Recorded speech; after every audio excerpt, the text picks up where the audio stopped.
Exam 2021 channel पर आप सभी लोगों का स्वागत है। मित्रों, यूपी टेट और सुपर टेट परीक्षा को ध्यान में रखकर यह वीडियो बनाया जा रहा है। आज के वीडियो में हम लोग मनोविज्ञान विषय के बारे में पढ़ेंगे, जिसका टॉपिक है सामान्य प्रवृत्ति, अनुकरण, सहानुभूति और निर्देश। अंग्रेजी में इसको कहते हैं general tendencies, imitation, sympathy and suggestion.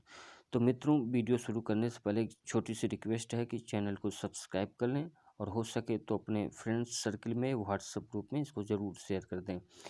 मित्रों, शिक्षा जो है उस सामाजिकरण की प्रक्रिया होती है और मानव जो व्यवहार करता है वह उसके बहुत सारे व्यवहार अनुकरण, सहानुभूति और निर्देश के कारण होते हैं। अर्थात मनुष्य के व्यवहार में अनुकरण, सहानुभूति और निर्देश का विशेष महत्व होता है।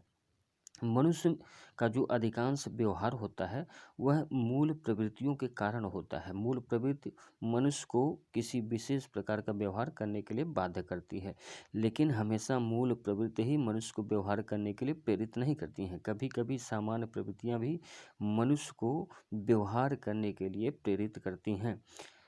इसके पहले वाले अध्याय में हम लोग पढ़ चुके हैं कि मैकडूगल महोदय ने कुल 14 मूल प्रवृत्तियां तथा उनसे जुड़े हुए संवेगों की चर्चा की है। तो यहाँ भी मैकडूगल ने कुल 4 प्रकार की सामान्य प्रवृत्तियों की चर्चा की है।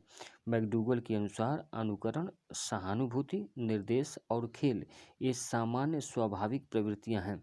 लेकिन यहाँ समझने वाली बात यह है कि इस सामान्य प्रवृत्ति और मूल प्रवृत्ति में कुछ अंतर पाया जाता है और यहीं से क्वेश्चन यूपी टेट में पूछा जाता है कि दोनों में अंतर को लेकर क्वेश्चन पूछा जाता है।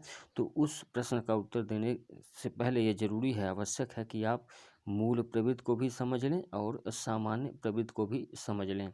इनमें अंतर क्या होता है इसको भी हम लोग समझ लेते हैं।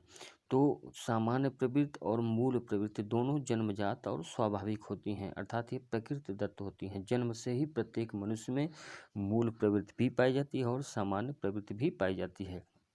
अब अंतर ये है कि मूल प्रवृत्ति के साथ एक कोई न कोई संवेग अवश्य जुड़ा रहता है, लेकिन सामान्य प्रवृत्ति के साथ संवेग का होना आवश्यक नहीं है।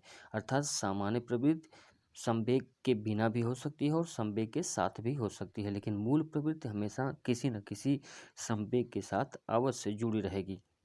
दूसरा अंतर यह है कि मूल प्रवृत्तियां विशेष परिस्थितियों में ही क्रियाशील होती हैं, जबकि सामान्य प्रवृत्तियां किसी भी परिस्थिति में जागृत हो सकती हैं।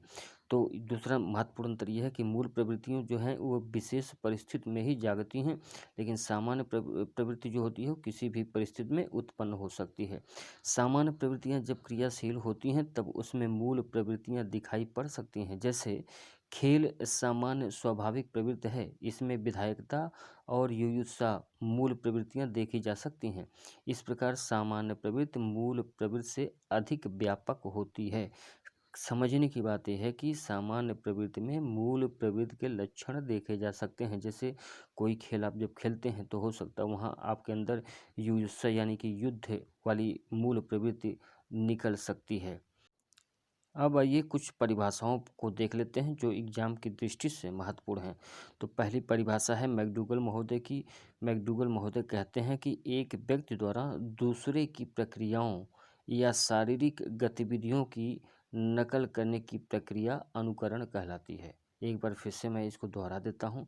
मैकडूगल महोदय की परिभाषा है, ये कहते हैं कि एक व्यक्ति द्वारा दूसरों की प्रक्रियाओं या शारीरिक गतिविधियों की नकल करने की प्रक्रिया ही अनुकरण है। दूसरी इम्पोर्टेंट डेफिनेशन परिभाषा है मीड महोदय की। मीड महोदय कहते हैं कि दूसरे के कार्यों या व्यवहारों को जानबूझकर अपनाना अनुकरण है।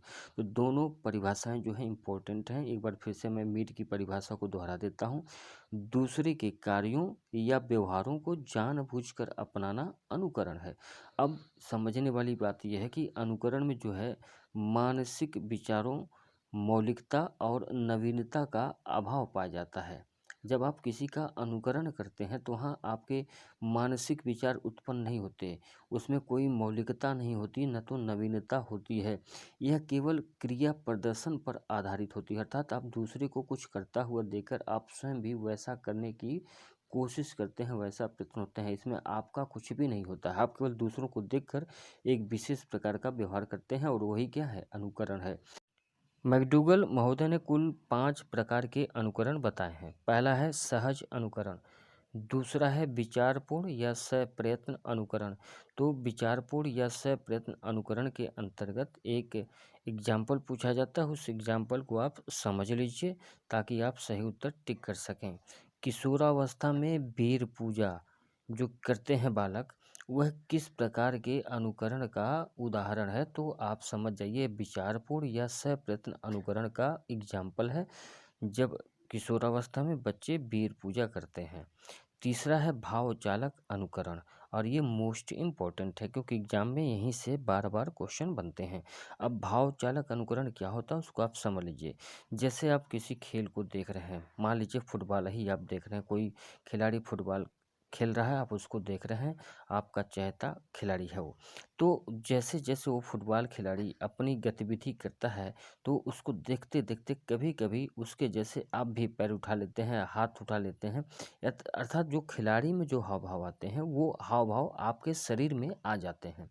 तो इस प्रकार की जो गतिविधि होती है, इस प्रकार का जो अनुकरण होता है, उसे को ही भावचालक अनुकरण कहते हैं। चौथा है निरर्थक अनुकरण।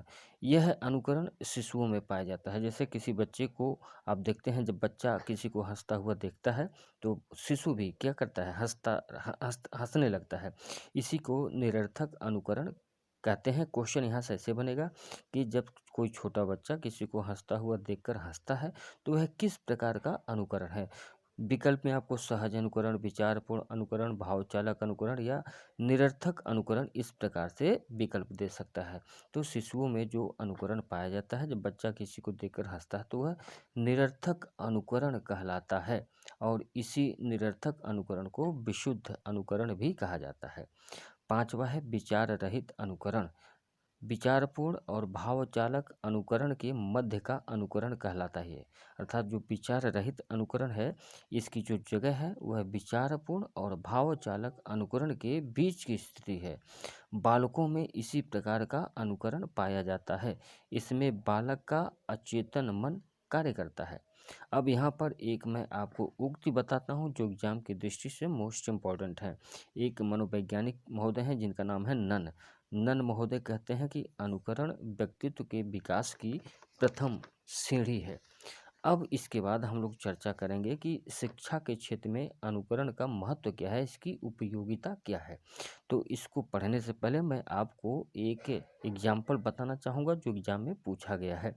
एग्जाम्पल यह है कि एक बार नेपोलियन ने कहा था, अपने सैनिकों से कहा था, अपनी सेना के सामने नेपोलियन ने कहा था कि अपने शत्रुओं की एक ही सेना के सामने सदा न लड़ा करो, नहीं तो वे तुम्हारी सारी सैनिक कलाएं सीख लेंगे। तो ये आपको मैंने इसलिए बताया क्योंकि यह अनुकरण को लेकर नेपोलियन का बयान है।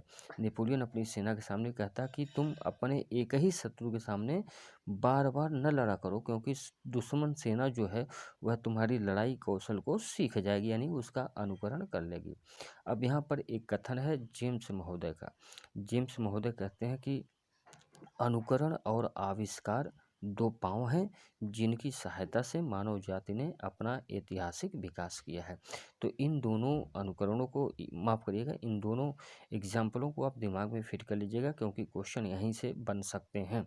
अब हम बात करेंगे शिक्षा में अनुकरण की उपयोगिता। तो पहला इसका यह है कि शिक्षक जिस कार्य को करके दिखाते हैं, बालक उसी प्रकार अनुकरण करते हैं जिससे भूलने की संभावना कम रहती है।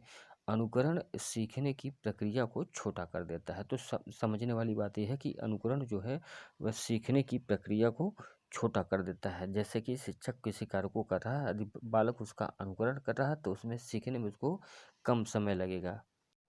बालक प्रारंभिक शिक्षा अनुकरण द्वारा ही सीखता है। आपने देखा होगा कि जब छोटा बच्चा स्कूल जाता है तो वह जो कुछ भी सीखता है वह अनुकरण के द्वारा ही सीखता है। तीसरा इम्पोर्टेंट फैक्ट जो है, जो एग्जाम की दृष्टि से मोस्ट इम्पोर्टेंट है, ये आपको ज़रूर याद कर लेना चाहिए कि भाषा विकास में अनुकरण का विशेष महत्व होता है। शुद्ध भाषा और शुद्ध उच्चारण अनुकरण के द्वारा ही सीखी जाती है। साथ ही साथ नृत्य, खेल, संगीत सीखने में भी अनुकरण का विशेष महत्व है। तीसरा पॉइंट यह है कि सामाजिक व्यवहार की शिक्षा भी अनुकरण द्वारा ही सीखी जाती है। अर्थात सामाजिक व्यवहार कैसे करना चाहिए, यह शिक्षा भी बालक जो है अनुकरण के द्वारा ही सीखते हैं। समाज में बालक देखता है कि उसके पिताजी किस तरह व्यवहार कर रहे हैं, उसके घर के लोग दूसरों के साथ किस प्रकार का व्यवहार करते हैं, तो बच्चा यहाँ से नकल करता है, सीखता है, अनुकरण करता है। चौथा पॉइंट यह है कि आदतों के निर्माण में और नैतिकता की शिक्षा में भी अनुकरण से सहायता ली जाती है। अर्थात बच्चों में कोई आदत डालनी हो या उनको नैतिकता का पाठ पढ़ाना हो तो वहाँ पर भी अनुकरण की सहायता ली जा सकती है। अनुकरण से स्पर्धा भी बढ़ती है और इस प्रकार जो अनुकरण से स्पर्धा बढ़ती है उसको बढ़ावा भी देना चाहिए, इससे बच्चे का विकास होता है। अनुकरण द्वारा बालक की रचनात्मक प्रवृत्तियों का विकास होता है। यह भी इम्पोर्टेंट फैक्ट है कि अनुकरण जो है वह बालक की रचनात्मक प्रवृत्तियों का क्या करता है, विकास करता है। और अंतिम है कि मंदबुद्धि पिछड़े बालकों को अनुकरण के लिए प्रेरित करना चाहिए, क्योंकि मंदबुद्धि और पिछड़े बालकों को शिक्षा देने का यह सर्वोत्तम उपाय हो सकता है कि उनको अनुकरण के माध्यम से उनको शिक्षा दी जाए। तो साथियों, ये था अनुकरण के बारे में। अपने अगले वीडियो में मैं इसी टॉपिक के जो 2 पॉइंट रह गए हैं जिसके नाम है सहानुभूति और निर्देश, हम उन पर चर्चा करेंगे। आज के वीडियो में इतना ही। वीडियो को साइज को छोटा रखने का प्रयास है ताकि आप कम से कम समय में पूरा मैटर आपके सामने प्रस्तुत हो जाए। तो यदि वीडियो को अच्छा लगा हो तो चैनल को सब्सक्राइब कर लीजिए और वीडियो को शेयर भी कर दीजिए। मिलते हैं अगले वीडियो में अब सहानुभूति और निर्देश के साथ। बहुत बहुत धन्यवाद। नमस्कार।